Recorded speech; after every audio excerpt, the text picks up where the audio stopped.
Thank you for joining me, ladies and gentlemen. It's William Holland again here in New York City. Today's guest is none other than Christopher D. Kolenda, President and CEO of Kolenda Strategic Services, Strategic Leadership. He's a senior military fellow at King's College London. He served as a senior advisor and key strategist on Afghanistan and Pakistan under Secretary of Defense for Policy and three commanders of international forces in Afghanistan. I've asked him to come on the program for one specific reason, to discuss his latest article, which is burning up the internet. It is nothing less than a policy resolution on the defeat of the Islamic State. Thank you so much for coming on the program, especially under short notice. I want to open this up to you. This is it's outstanding. There is a problem with American leadership, but taking on the Islamic State is a priority. Professor, please. Well, William, I really appreciate the opportunity to be on here once again, and thank you so much for the vote of confidence on the article. Islamic State is either a problem or it's not, and if it's not a problem, then let's disengage from the region.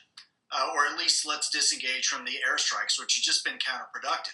If it is a problem, and I do believe that it is, then we need to develop a realistic strategy to defeat ISIS and get rid of that cancer within the region that's affecting the region once and for all. So there are two ways to go about it. I laid out both of these in the article. One is an outside-in approach, and the other one's an inside-out approach.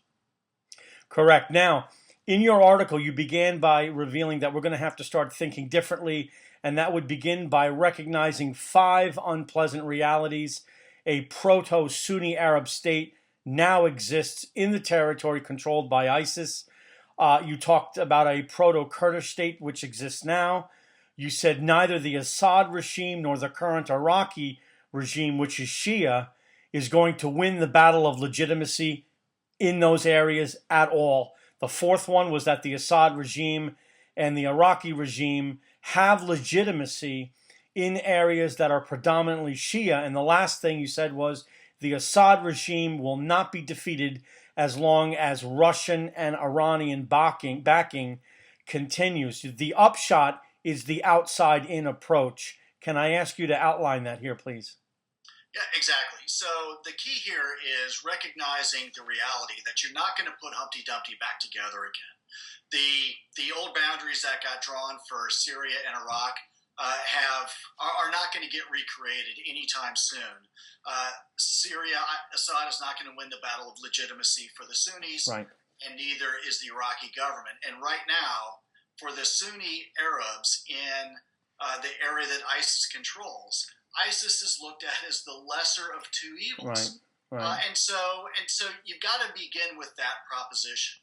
And once you do begin with that and recognize that, look, the solution to defeating ISIS is actually declaring or having as an end goal a Sunni Arab state in which you either overthrow it from the outside or you overthrow it from the inside. Right, and the bottom line here is we're not going to be able to do this from the air. Bottom line is blowing stuff up from a distance is great, but the enemy must fear the political solution, and that means you got to have boots on the ground. The outside-in approach was simply, this is what you wrote. You said this approach uses a large-scale ground invasion for the defeat of ISIS. And then you had a couple of real brief points. One of them was we would need to recognize the existence of a Sunni Arab and a Kurdish state in exchange for Assad remaining in control of a rump Syria and a rump control of Iraq. That is viable, correct? Well, Assad remaining in control of a rump Syria and the current Iraqi government in control of a rump Iraq. Look, this is going to be extraordinarily difficult. Sure. And it's one of those things where there's no easy solution. But the bottom line is you've got a Sunni Arab state that right now is under control of ISIS. And if you want to get Sunnis fighting back against ISIS, then they need to believe that at the end of the day, they're going to have their own state, and they're not welcoming back predatory regimes from Syria or Iraq. So the outside-in approach, which you mentioned, is just that, a large-scale ground invasion.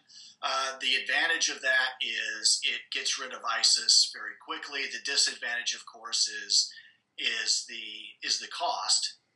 And the fact that you're going to be putting a lot of coalition boots on the ground. And I make the point that a significant number, perhaps even a majority of those boots on the ground ought to come from Sunni Arab states who have been free riding a bit on the U.S.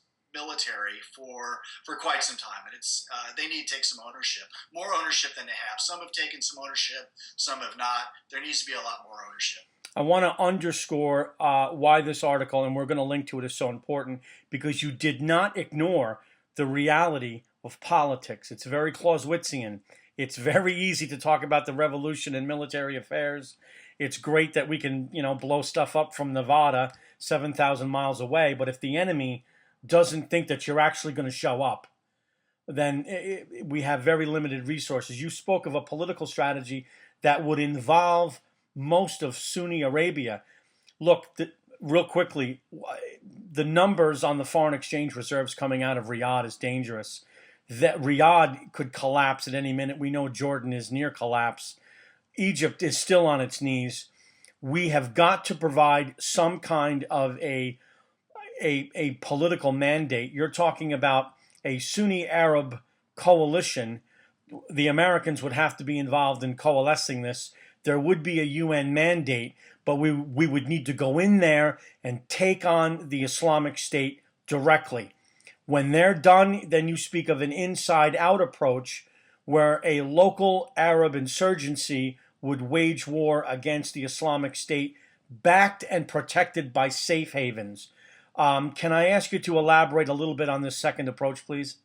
Yeah, so that's the second approach called inside out, and it's essentially what it does is it turns the tables on the Islamic State. So instead of the Islamic State being able to wage insurgencies or an insurgency as they've had and wind up with their own state, we would essentially turn the tables on them and foment, develop, equip, train, sponsor an insurgency against them. So that begins again with the outcome that there would be a Sunni Arab state that Sunnis currently in Iraq and Syria can fight for, and then the key is developing a protected safe haven, and there are a lot of options, and there probably needs to be more than one protected safe haven along the periphery of where ISIS is right now, where you can begin to train, equip, develop not only the military capabilities of a Sunni Arab insurgency, but also they have the freedom, the ability to develop their political program, to develop relationships with neighboring states, and continue to generate support for their cause. And the bottom line is that since 1944, an insurgency that has had sustainable international and internal support has won. Has been successful every single time. That's right. So I think, frankly, this is the most viable approach to dealing with ISIS. The drawback, the downside is it's going to take a lot longer, but at least it's one that is going to has the highest probability of, or a much higher probability than what we're doing right now, of getting rid of Islamic State and developing a stable state in the Sunni Arab heartland of Mesopotamia. They look invincible. They are not. Very quickly, your outside-in, inside-out approach would quickly permit both the Iranians and the Russians to recalibrate. Based on your, you've got a great curriculum vitae. Most people I interview have not been eating soup with a knife out in a desert region. What would this make? How would the Russians and how would the Iranians approach this? Clearly, with American firepower, the calculus changes. Are the Russians, are the Iranians, are they capable of being deterred by this approach?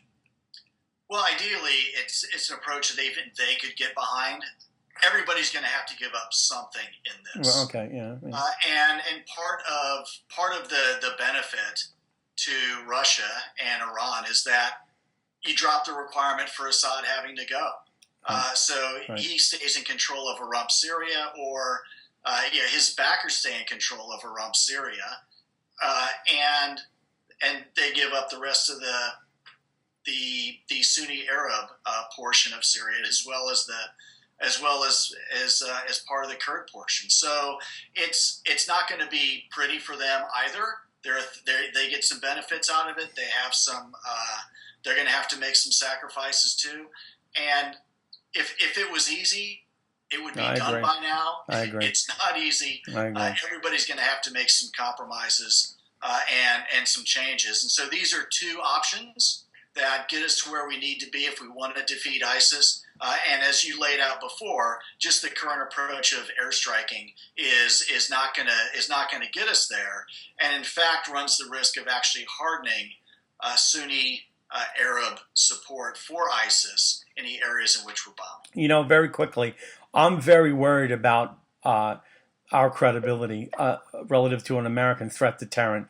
We look like we have just picked up and walked out, and I wonder if our former allies out there are even going to return our phone calls. We're way behind the ball on this. The last comment I'd like for you, or idea rather, to speak about, in my view, the Kurds look outstanding. No matter what I don't care where you are, the women are picking up AK-47s. The Kurds are ready to fight. This remains, in my view, one of our most outstanding hidden alliances. The Kurds are getting a lobby in Washington. The Kurds are ready, and they want to take on the Islamic State. Do we have an obligation to assist them? Well, we've been assisting them actually for quite some time, as you Right. know. Even back in the 1990s with Operation Northern Right. Watch, that was protecting the Kurdish areas of Iraq.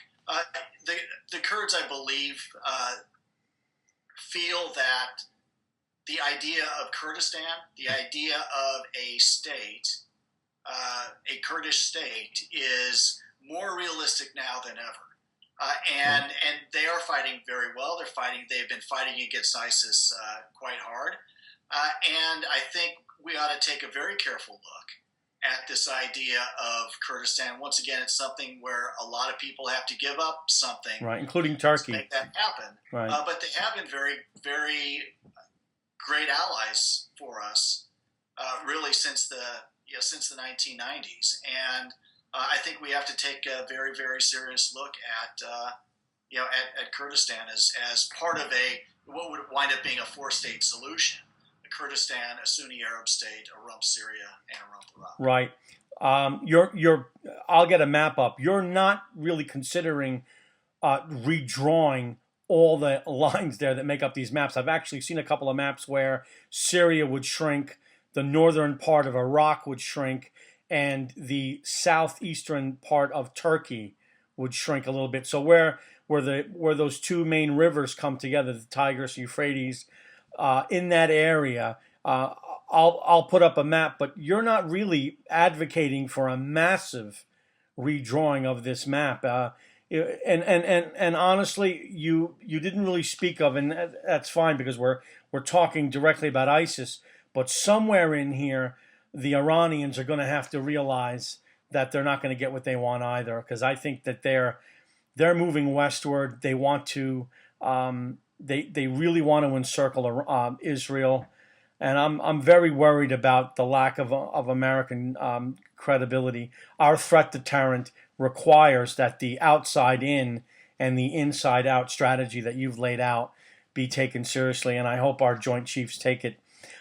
Christopher Kolenda, President CEO of Kolenda Strategic Leadership, Senior Military Fellow at King's College London.